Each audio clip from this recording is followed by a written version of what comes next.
Sir Richard Zavala, Head Supervisor ng DISO.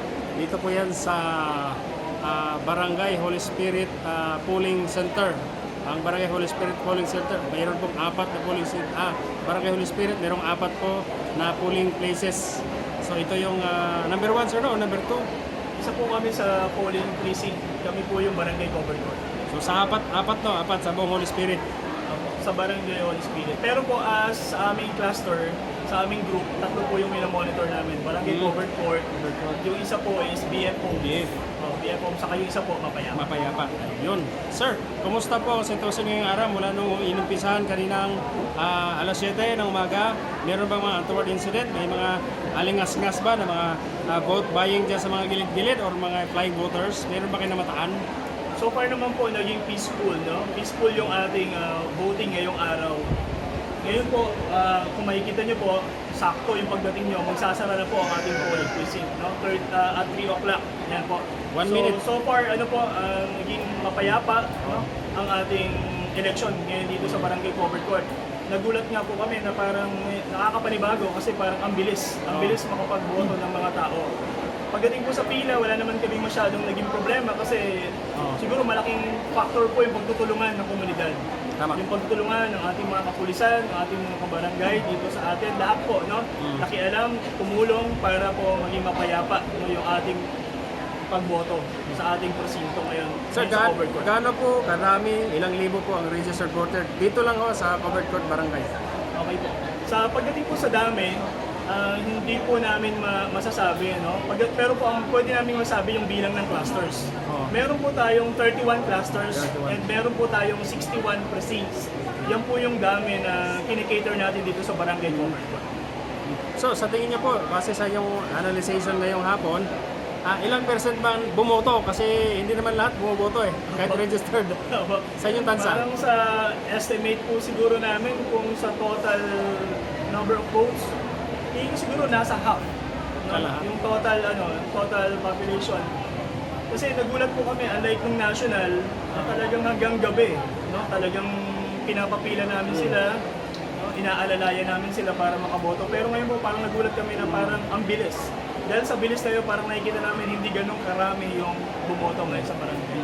Sir, meron ba kayong mga kilalang mga artista or mga matataas na tao sa lipunan na dito po nakarehistro, na bumoto ngayong araw? So far po parang hindi namin siya na-monitor na dumating or kung may dumating po. Siguro mayroon po kami nabalitaan sa ibang polling precinct katulad po ng Mapayapa. Pero in private po siya, hindi masyadong binigay. Hindi. Sir, wala nang possibility na mag-adjust kayo ng oras para doon sa mga malilate, yung hahabol? Meron po tayong adjustment na ginagawa doon base po sa guidelines. Pagdating po ng 3 o'clock, yung pong nasa perimeter natin ng within 30 meters, yung po ang pasok doon sa ating binibigay na allowable allowance. Kung Sa 3 ating p.m., ilang kalahating oras pa po na Ilang minuto? Hindi na po natin masasabing oras. Ang sinasabi na lang po doon sa guidelines ay yung sukat, yung layo doon sa presinto.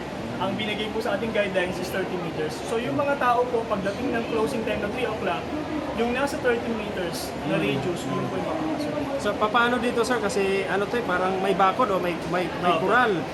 Lahat ba na ng mga nakapasok, accepted sila para bumoto? Accepted naman po yun, basta nasa 30 meters sila yung distance dun sa ating polling precinct.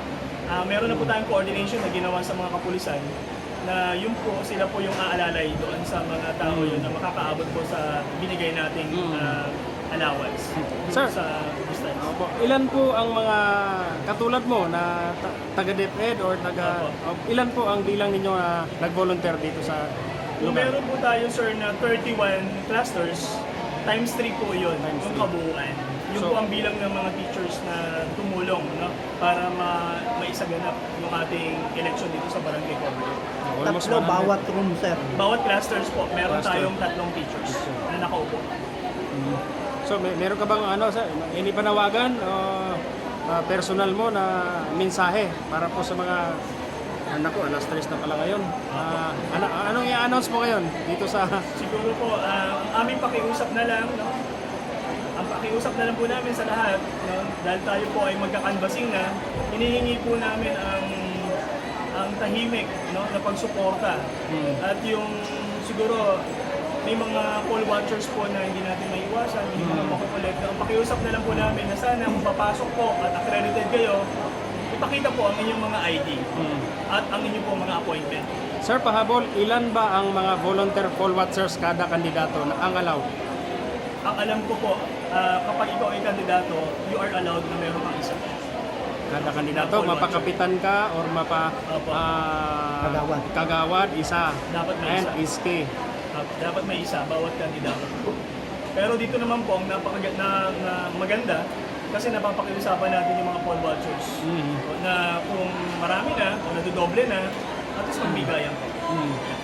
Para hindi po napupuno yung ating mga Thank you, sir. Si Sir Richard Zabala, siya po yung yes.